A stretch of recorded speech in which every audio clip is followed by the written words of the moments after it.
Kırgızdın Kımçabeldi kızlarına kuralgan. Баткен обласынан мықты Диана деген қыз шыққан. Жылдың мықты бийчі қыздарын алдыңызға шақырайын ардақтың меймандар. Диана бийчі қыздарын орталыққа қол шаммен тосалыңыздар.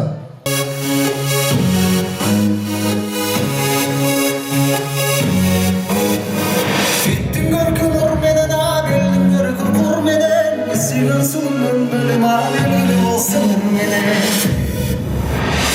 Yekilerin zulmü açılganday bölmek, bir udanasam yürek açılganday bölmek, Mangay çaçın bağlam, dileğinden bölmek, Senin ışkın bağlamına dileğinden bölmek.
Kırgızdın Kımçabeldi kızlarına kuralgan Diana biyçi kızlarına bir patroa kol çarpı olsun.